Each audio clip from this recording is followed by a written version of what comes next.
I'm going to call Joelle up, and she's going to give a call to action this afternoon.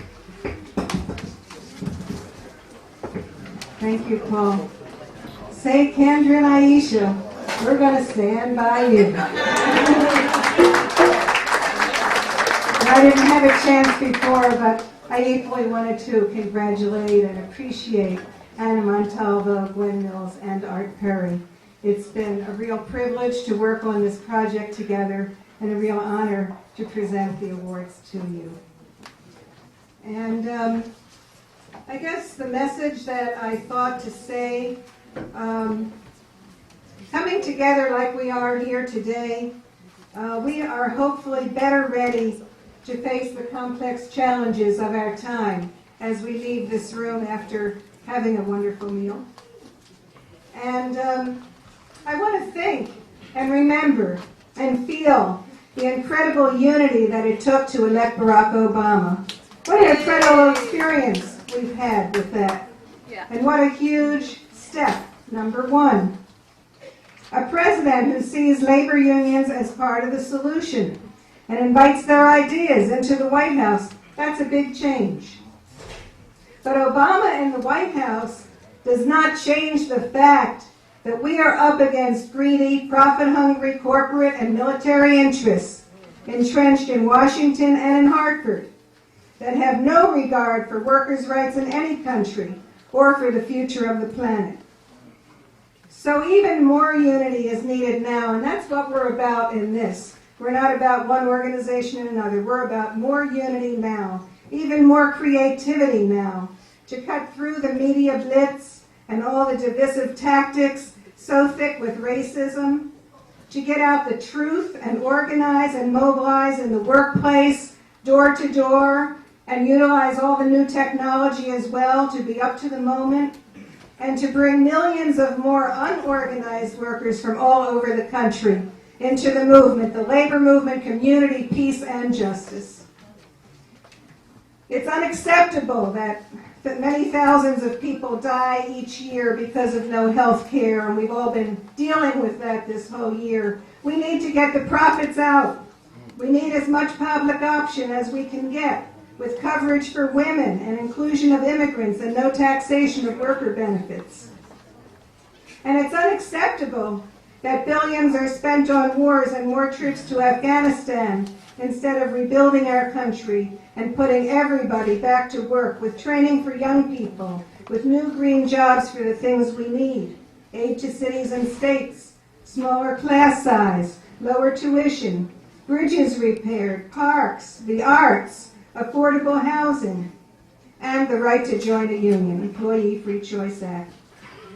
It's unacceptable that in the state of Connecticut, even with the millionaire's tax we won this year, the rich still pay far less than everybody else in taxes. And food and rent and children programs and the jobs of workers to service those programs are about to be cut again if the governor has her way, and we say no way. No way.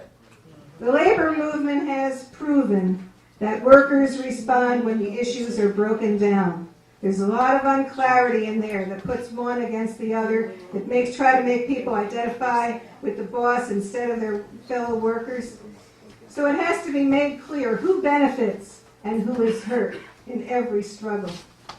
And I believe, and one of the reasons I spend so much of my time with the People's World and circulating it and getting people to write for it and participate with it, I think it's a very special tool to help us meet the challenge of today. Can we elect more pro-worker candidates in 2010? We better. Can we build a movement to abolish nuclear weapons as the United Nations deliberates? And we're going to be hearing a lot more about that as this year unfolds. 2010 is also a big year for the People's World. It's now a daily online. It was a daily, I forget what year, that it broke off to become a weekly and said, we'll be back.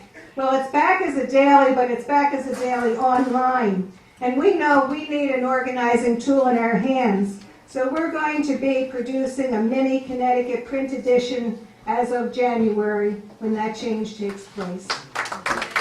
Now, I I have a surprise. They don't know about it. I would like to ask Dorothy Johnson and Brian Steinberg to come forward.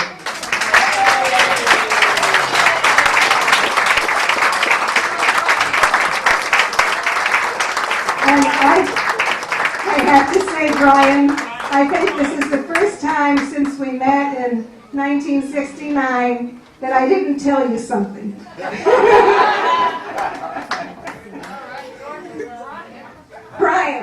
Brian, but Paul knew.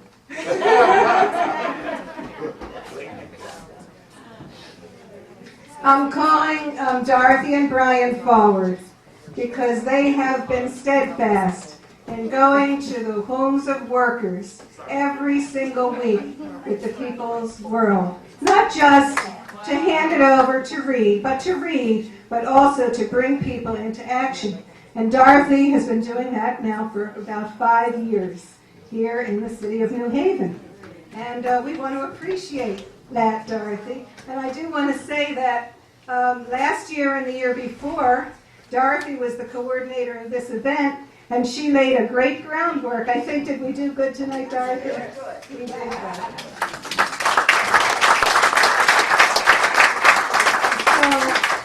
This is with deep appreciation, Dorothy Johnson, for keeping up the fight and tirelessly bringing the People's World to the homes of workers in New Haven to educate, organize, and mobilize for a better world. Connecticut Communist Party, USA, December 6, 2009.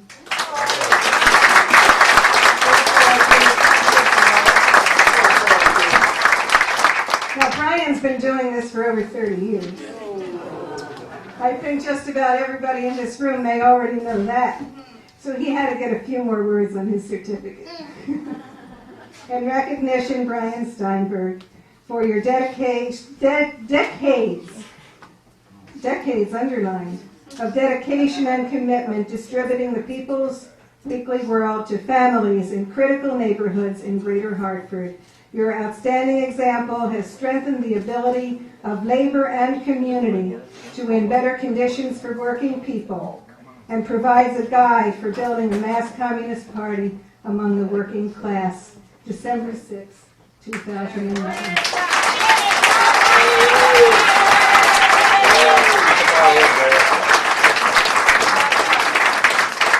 So I'd like for us to leave here with this in mind. It's up to us, collectively. We're all the leaders. It's up to us to make a bigger and bigger ball for progressive change and keep it rolling to turn our country around.